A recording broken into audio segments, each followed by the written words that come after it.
Hello everyone. कौन सा branch ख़राब होता है और कौन सा ब्रांच अच्छा होता है, ये हमारे सामने बहुत बड़ा क्वेश्चन होता है। और कई बार ये भैया बोलते हैं ये ब्रांच ले लो, वो भैया बोलते हैं वो ब्रांच ले लो। तो हम कैसे डिसाइड करें कौन सा ब्रांच अच्छा है कौन सा ब्रांच ख़राब है? तो उसका बहुत बड़ा आंसर है माय डियर। सब लोग थोड़ा ध्यान दीजिएगा।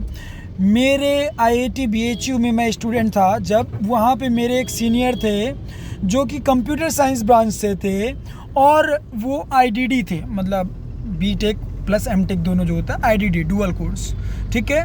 और उस पर्सन को कंप्यूटर साइंस ब्रांच होने के बावजूद भी जॉब नहीं लग रहा था। बहुत टफ था उस पर्सन के लिए जॉब पाना, ठीक है। उसके फक्के पे फक्के लग रहे थे, मतलब बैक पे बैक लग रहे थे, सेमेस्टर क्रॉस नहीं हो पा रहे थे उस बंदे के।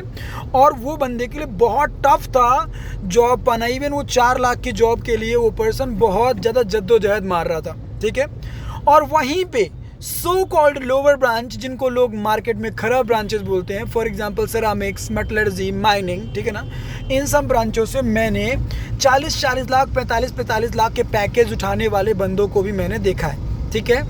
अब नो डाउट यार, ये तो ज़रूर होता है कि computer science, electrical engineering, mechanical, इनमें ज़्यादा सेक्टर्स में जॉब की अपॉर्चुनिटीज़ होती हैं, ज़्यादा मतलब पॉसिबिलिटीज़ दिखती हैं। लेकिन यार सेम पैटर्न पे हम ये भी तो कह सकते हैं कि वहाँ पे ज़्यादा कॉम्पिटिटर्स होते हैं, ठीक है ना।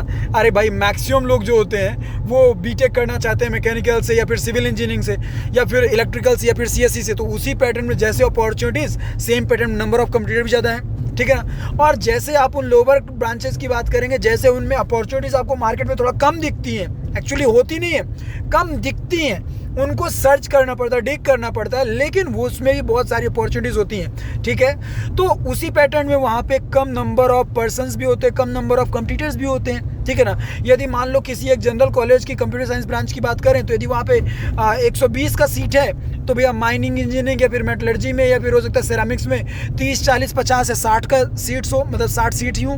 तो कहीं ना कहीं जैसे अपॉर्चुनिटी कम दिखती है, उसी पैटर्न में कम कंप्यूटर भी होते हैं। तो आप ये नहीं कह सकते कि इस ब्रांच से जाएंगे तो ही आप अच्छा करेंगे, इस ब्रांच से जाएंगे तो आप अच्छा नहीं कर पाएंगे, क्योंकि at the end of day वहाँ पे आप कितनी मेहनत कर रहे हैं बहुत मैटर करता है। क्योंकि कंप्यूटर साइंस इंजीनियरिंग में हो लेकिन उसके बावजूद यदि बैक लग रहे हो और अच्छी मेहनत नहीं कर रहे हो, तो वहाँ पे भी जॉब में आपको बहुत ज़्यादा फाइट मारना पड़ेगा और तब भी जॉब नहीं मिलती है, ठीक है। और इन सब के अलावा यदि किसी पर्सन को आगे चल करके सिविल सर्विसेज या फिर ऐसे सेक्टर में जाना है जहाँ पे कि ब्रांच नेम मैटर करता ही नहीं है, तो उसके लिए कौन सा ब्रांच खराब कौन सा ब्रांच अच्छा, फर्क ही नहीं पड़ता। फिर तो उसे वो ब्रांच लेना चाहिए जहाँ पे उसे ज़्यादा से ज़्यादा समय अपनी दूसरी क्वालिटीज़ को इम्प्रूव करने का मिले, मतलब ज़्यादा समय मैं उस चीज़ पे लगा पाऊँ जो मेरा अल्टीमेट गोल है। क्लियर है? सो मैं एक ही बात बोलना चाहूँगा कि प्लीज़ कभी भी ना आप सामने वाले पर्सन का ये कभी भी देख करके मत सोचिएगा कि यदि ये इस ब्रांच से तो मतलब ये ब्रांच अच्छी होगी। नहीं, ऐसा कतई नहीं होता है। हर ब्रांच का अपना वैल्यू होता है, बट मैटर ये करता है कि आपने वहाँ पे जाकर कितनी घिसाई करी है। क्योंकि लोअर ब्रांच से रहने वाले लोग भी जब घिसाई करते हैं ना, तो वो भी अच्छी जगह पहुँच जाते हैं। ओके अच्छा पार्टी, थैंक यू।